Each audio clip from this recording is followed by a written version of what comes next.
ETF index mutual funds నేర్చుకుని stock మార్కెట్లో రాణించాలనుకుంటున్నారా? వెంటనే ఈ నెంబర్కి కాల్ చేయండి. నమస్తే రమగారు. నమస్తే జయ. రమగారు, షాప్స్లో చూస్తూ ఉంటామండి. అంటే పెద్ద పెద్ద చోట కాదు కానీ చిన్న చిన్న షాప్స్ ఉంటాయి చూసారా, నీళ్ళల్లో నిమ్మకాయ వేసి పెట్టుకోవటం, తర్వాత ఎర్రటి క్లాత్లో కొబ్బరికాయలు అలాంటివి కట్టడం, పటిక పెట్టడం, తర్వాత వెదురు మొక్కలు నీళ్ళల్లో వేసి పెట్టడం, ఇలాంటివి చూస్తూ ఉంటాం. అంటే దిష్టి తగలకూడదు అనా, లేకపోతే వ్యాపారం బాగా పెరగటానికా, ఇంకా ఇలాంటివి ఇంకా ఏం పెట్టుకుంటూ ఉంటారు? జనరల్గా ఇప్పుడు నిమ్మకాయ లాంటివి నీటిలో వేస్తే అది డబల్గా కనపడుతుంది. గ్లాస్ నిండా నిమ్మకాయ అయినట్టు ఉంటుంది కదా, వృద్ధి కోసం చాలామంది చేస్తారు జయ. ఇళ్లలో కూడా చేసుకునే వాళ్ళు ఉంటారు. ఏంటంటే ఒక పాజిటివ్ వైబ్రేషన్ ఓకే కొంత ఉంటే ఎక్కువగా కనపడుతుంది. ఇప్పుడు చూడండి, మన షాప్లోకి వెళ్తే ఒక అద్దం ఉందనుకో, ఈ వస్తువు అద్దంలో కనపడి అక్కడ ఉన్న వస్తువులు ద్విగుణంగా కనపడతాయి కదా, వస్తువు ఎక్కువ కనిపిస్తుంది. ఈ నిమ్మకాయ కూడా అలా ఎక్కువ కనిపింపచేసే లక్షణం. పైగా అది పాడవదు, ఫ్రెష్గా ఉంటుంది ఎక్కువ రోజుల పాటు. పువ్వులు కూడా వేసి పెడతారు. పువ్వులు వేసి పెట్టడం ఇటీవల కాలంలో వచ్చింది. కానీ షాపుల్లో ఇవన్నీ ఎందుకు చేస్తారంటే వాళ్ళకి వ్యాపారాభివృద్ధి కోసం, పాజిటివ్ ఎనర్జీ కోసం, నెగిటివ్ ఎనర్జీస్ ఏవి లోపలికి రాకుండా ఉండటం కోసం. వ్యాపారమే జీవనాధారంగా ఉన్న వాళ్ళు ఏం చేస్తారు, ఎలాగైనా దాన్ని కాపాడుకోవాలి అంతే, అన్ని పక్కల నుంచి. అదే కదా ప్లాన్. సో ఈ ప్లాన్ ప్రకారం ఏం చేస్తారంటే పటికను పెట్టుకుంటారు. పటిక పెడితే ఏమవుతుందంటే నెగిటివ్ ఎనర్జీ లోపలికి రాకుండా ఉంటుంది.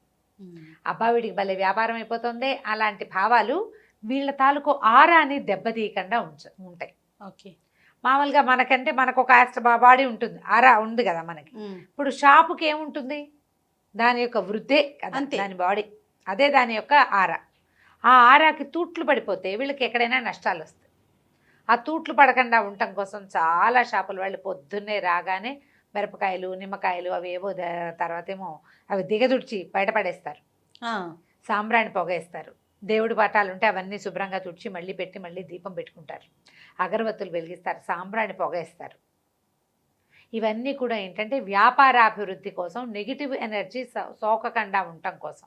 ఏ నెగిటివ్ ఎనర్జీ సోకిందంటే వీళ్ళ వ్యాపారం మీదే కాదు, వాళ్ళ జీవితం మీద పడిపోతుంది. అది ఆ షాపులో పనిచేసేవాళ్ళు, షాపు పెట్టుకున్నవాళ్ళు, మరి అప్పు తెచ్చుకున్నారో, ఎక్కడైనా బంగారమో ఏవో తాకట్టు పెట్టి తెచ్చుకున్నారో, ఆస్తులు తాకట్టు పెట్టి వ్యాపారం పెట్టారు.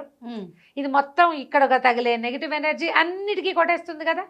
ఒక బాణం వేస్తే 7 సాల వృక్షాలు పడగొట్టేట శ్రీరాములు వారు. అట్లా ఒక్క నెగిటివ్ ఎనర్జీ తోటి, ఒక్క నెగిటివ్ సోర్స్ తోటి ఈ పాజిటివ్ థింగ్స్ అన్నీ దెబ్బతినేస్తాయి. దాన్ని ఎదుర్కోవటం కోసం రకరకాల మార్గాలు అనుసరిస్తారు. ఆ రకరకాల మార్గాల్లోనే పటిక పెట్టడం. పింక్ సాల్ట్ తెచ్చిచ్చేది మా తోడుకోడలు ఎక్కడి నుంచి తెప్పించింది. అమెరికాలో ఉంటుంది కదా శాంతి, అంత పింక్ సాల్ట్ రాయి, దాంట్లో లోపలికి చిన్న హోల్ పెట్టి అడుగు నుంచి ఒక బల్బు కూడా పెట్టారు. మరి అమెజాన్లో కొన్నారో ఎక్కడ కొన్నారో తెలియదు. వర్షాకాలం నీరు కారిపోతుంది కానీ, లేకపోతే అది లైట్ వేసి పెడితే పింక్ కలర్ అట్లా కనిపిస్తుంటుంది. అది నెగిటివ్ ఎనర్జీని తీసేస్తుంది అని చెప్పి దానికి ఒక స్టాండు, దానికో బల్బు, దానికో ప్లగ్గు. ఒకవేళ ప్లగ్ లైట్ పాడైపోయింది అయినా కూడా అది మీరు హాల్లో ఉంచుకుంటే నెగిటివ్ ఎనర్జీని అది హ్యాండిల్ చేస్తుంది. పాజిటివ్ వైబ్రేషన్స్ వస్తాయి. నెగిటివిటీని అది లాగేసుకుంటుంది, ఆటోమేటిక్గా పాజిటివిటీ మిగిలిపోతుంది. అవును. తర్వాత మనం ఇంకా చేస్తాం. ఈ షాపుల్లో వాళ్ళు కూడా రాళ్ల ఉప్పు పెట్టుకుంటారు. గుజరాత్ ఆ వైపు పెద్ద పెద్ద స్టోన్స్ రాళ్ళు దొరుకుతాయి, క్రిస్టల్స్. మనం చిన్న చిన్న ఉప్పు గళ్ళు చిన్నది ఉంటుంది కదా, అక్కడ అంతంత గళ్ళు ఉంటాయి. అవి ఇట్లా కప్పుల్లో పోసి పెడతారు. మధ్యలో కొన్ని గులాబీ రేకులు అవి కూడా పెడతారు. దానివల్ల కొంచెం కలర్ఫుల్గా కనపడుతుంది అనమాట. ఉప్పుగా రాళ్ళు పెట్టడం అవన్నీ కూడా నెగిటివ్ ఎనర్జీని తీసుకుంటాయి. మనం చేస్తూనే ఉంటాం, దిష్టి తీస్తాము, ఉప్పుతో దిష్టి తీస్తాము, అలోవెరా కట్టడం, ఆలోవెరా పెట్టుకుంటారు. షాపులు బయట ఆలోవెరా కడతారు. అవన్నీ కూడా ఏంటంటే ముళ్ళ మొక్క అవ్వటం. ఆలోవెరాకి ఈ నెగిటివ్ ఎనర్జీని లాక్కునే ఇది ఉంది. ఇవన్నీ ఏంటంటే పురాతన కాలం నుంచి వచ్చే నమ్మకాలు. వీటితోటే సెట్ అయిపోదు. అవును, మనకి సెట్టింగ్ మన దారిని మనం చేసుకుంటూ ఇది కొంచెం ప్లస్ అవుతుంది. కొబ్బరికాయని ఎర్రటి బట్టలో చుట్టి గట్టిగా కట్టేస్తారు, ఎర్రటి గుడ్డ. దాన్ని ఇట్లా పైన షాపులు బయట వేళ్లాడి తీసుకుంటారు. వ్యాపారస్తులే కాదు, ఇళ్లలో కూడా పెట్టుకుంటారు అట్లా. ఇది దేవుడి దగ్గర ఎక్కడైనా పెట్టించి తెచ్చుకుంటారు. ఆంజనేయ స్వామి దేవాలయం నుంచి తెచ్చుకుంటారు కొబ్బరికాయని, మూట కట్టి స్వామివారి దగ్గర పెట్టించి అది తెచ్చి షాపు కట్టుకుంటారు. ఇవి 6 నెలలకి, అంటే కొబ్బరికాయ కొన్నాళ్ళకి బుగిలిపోతుంది లోపల. ఆ నెగిటివ్ ఎనర్జీ వల్లే బుగిలిపోయిందని, ఎంత పాడైతే అంత నెగిటివ్ ఎనర్జీ పోయిందని అలా భావిస్తారు. ఓకే. భావన సంగతి ఎలా ఉన్నా కొబ్బరికాయ నువ్వు ఎర్రబట్టలో కట్టక్కర్లే, ఏ పక్కన పడేసినా క్రమంగా దాని పని అదే అలాగే అవుతుంది. ఈ కాయల్ని ఏం చేస్తారు, ప్రతి సంవత్సరం మార్చుకుంటారు, ఓకే. ప్రతి నెల మార్చే వాళ్ళు ఉంటారు, అమావాస్య నాడు మార్చుకుంటారు. అలోవెరా మొక్కలను కూడా అమావాస్యకు ఒకసారి తీసేసి కొత్త మొక్క పెడతారు. ఈ నీళ్ళని ప్రతి 2 రోజులకి 3 రోజులకి గ్లాస్ ఖాళీ చేసి మళ్ళీ కొత్త నిమ్మకాయలు వేసుకుంటారు. ఆ నిమ్మకాయ పారేస్తారు, పెట్టిన నిమ్మకాయని 3 రోజుల పాటు అలా ఉంచి పారేస్తారు. ఒక్కొక్కళ్ళు రోజు నిమ్మకాయ మార్చే వాళ్ళు కూడా ఉంటారు. వాళ్ళ వాళ్ళ నమ్మకాలు ఎవరిది వాళ్ళదే. దీంతో పాటు మనకి చైనీస్ వాస్తు ప్రకారం ఈ లాఫింగ్ బుద్ధాన్ని పెట్టుకోవటాలు, శంఖాలు పెట్టుకోవటాలు, గంటలు పెట్టుకోవటాలు ఇవన్నీ వచ్చినాయి కదా. వాటితో పాటు వచ్చినవే వెదురు మొక్కలు కూడా. ఓకే. ఓకే. అవి ఇట్లా చిన్న చిన్న వెదురు ఏంటంటే నిత్యం పెరుగుతూనే ఉంటుంది, సడన్గా కూడా పెరుగుతుంది. అది దాని లక్షణం. వెదురు అలా ఉన్నటువంటి టకీమని వచ్చేస్తుంది. వ్యాపార అభివృద్ధి అలాగే కావాలనుకుంటారు. అందుకని ఇలా పెరిగే వెదురు మొక్కల్ని అది ఎంత చిగురించి వస్తే మన వ్యాపార అభివృద్ధి బాగుంటుందని అన్ని షాపుల్లోనూ అమ్మకాలకు కనపడతాయి మనకి. దాన్ని ఇట్లా రెడ్ రిబ్బన్తో రోల్ చేస్తారు, ఇట్లా పెడతారు, నీటిలో పెడతారు, నీళ్లు మార్చాలని చెప్తారు.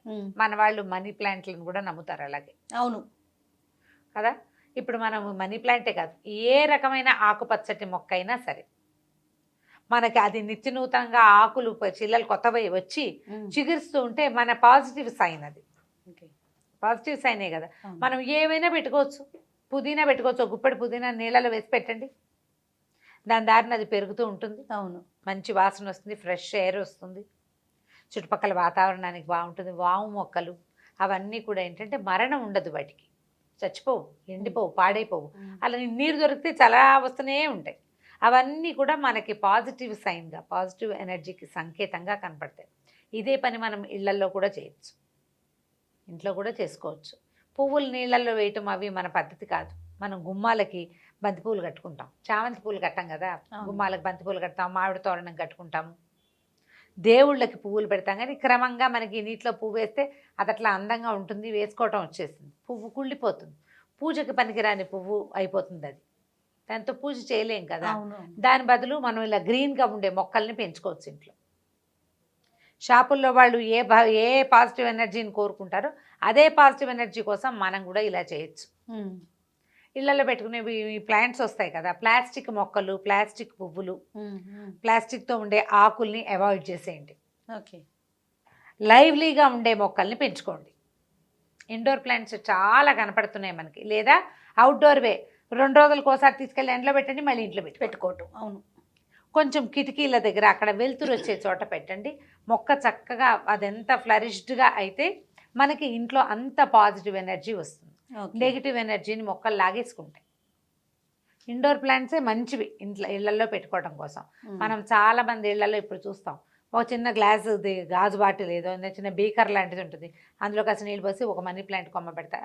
అక్కడ ఒక గ్రీన్ కలర్ కనబడుతుంటే మనకు ఒక పాజిటివ్ సైన్ కదా. షాపుల్లో కూడా అలా పెట్టుకుంటారు. వ్యాపార అభివృద్ధి, పాజిటివ్ సైను, నెగిటివిటీని అది కొంచెం లాక్కుంటుంది. మనకి ఒక దిలాస ఉంటుంది, మనకు కూడా ఒక ధైర్యం కావాలి కదా. ఏదో కొత్త పని చేస్తున్నాం, బెదురుగా ఉంటుంది. ఆ బెదురు తీర్చడానికి ఈ సాధనాలు యూజ్ అవుతాయి. ఎవరో ఒక గురుగారు మాస్టర్ చెప్తారు, గురువుగారిలో జాతకాలు చూపించుకుంటాం, వాళ్ళు షాప్ ఎస్టాబ్లిష్ చేయడానికి వచ్చేవాడు ఎవడైనా సరే, సార్ ఒక కొబ్బరికాయ పెట్టుకోండి మీకు బాగుంటుంది అని చెప్తారు. మంచి మాట ఎవరి దగ్గరైనా తీసుకోవాలి, బాలాదపి సుభాషితం అంటారు. అదేదో పెట్టుకుంటారు, కొన్నాళ్ళకి అదొక సెంటిమెంట్గా అయిపోతుంది. అది కట్టట్లేదు, అందుకే మనకు రాలేదు అనిపిస్తుంది కూడా. ఎందుకు రాకపోయినా అది కట్టాక ఏదైనా కొంచెం బెటర్గా తోచుతుంది అనుకో, దానివల్లే ఇది వచ్చిందని కూడా అనిపిస్తుంది. సెంటిమెంట్లకు లోన్ అయ్యి కూడా ఇవన్నీ పెట్టుకుంటారు. నేను సెంటిమెంట్గా చెప్పట్లా. గ్రీన్ కలరు ఎప్పుడు కూడా మనకి భవిష్యత్తు పట్ల ఆశను కలిగిస్తుంది. మనలో ఉన్న నిరాశావాదాన్ని, నిరాశ దృక్పథాన్ని, నిరాశని, తాత్కాలికంగా ఏర్పడేటువంటి ఒక స్తబ్దతని మన జీవితాల్లో వస్తాయి. అది ఈ మొక్కల్లో ఉండే లైవ్లీ థింగ్ మనకి దాని నుంచి సెపరేట్ చేస్తుంది, దూరం చేస్తుంది. అవి లేకుండా అవుతాం, మనం హాయిగా ఉంటాం. దానికోసమని గ్రీనరీని మెయింటైన్ చేసుకోండి. షాపుల్లో కానీ ఇళ్లల్లో కానీ, ప్రింటింగ్ ప్రెస్లు అలాంటి చోట కూడా, అక్కడ ఇంకా వేరే ప్రపంచం ఎంత క్లమ్జీగా ఉంటుంది, అలాంటి చోట కూడా ఒక ఆకుపచ్చటి మొక్క పెట్టండి. అది ఆక్సిజన్ ఇస్తుంది, ఓకే, లైవ్లీనెస్ని ఇస్తుంది జీవితానికి. పెయింటింగ్స్ పెట్టుకుంటాం. అవునవును, ఎందుకు చక్కగా ఒక మొక్క పెట్టచ్చుగా. ఇలా ఆలోచించండి. షాపుల్లో వాళ్ళు పెట్టేది ఇదే పాయింట్. ఈ పాయింట్ని మనం నేర్చుకోవచ్చు. మనం ఎక్కడెక్కడ కావాలంటే అక్కడ. మనకు కూడా స్టూడియోలో ఒక మొక్క ఉంటుండేది ఇదివరకు. అవును. ఇప్పుడు మరీ ఏసీ ఎక్కువైపు అది ఉండట్లేదు పాపం. ఇలా ట్రై చేయొచ్చు. దీన్ని ఇందుకోసం వాడుకోండి, హాయిగా ఉంటుంది. ఒకసారి చేసి చూస్తే మనకు అర్థమైంది అనుకో, ఇంకా మనం మొక్కల కోసం చూస్తుంటాం ఎప్పటికప్పుడు ఏం పెట్టుకోవాలి అని. అనేసి. కొత్త మొక్కలు చూసి పెట్టుకోవటం. ఇట్లా వేళ్లాడే పార్ట్స్ దొరుకుతాయి, ఇట్లా గుమ్మానికి ఎదురుగుండా కనపడుతుంది అనుకో, షాపుల గుమ్మాలకి బాగుంటుంది. హాయిగా ఉంటుంది, లైవ్లీగా ఉంటుంది. ఎంత సంతోషాన్ని ఇస్తుందో ఆకుపచ్చ రంగు. ప్రయత్నం చేసి చూడండి. తప్పకుండా. నమస్తే. నమస్తే.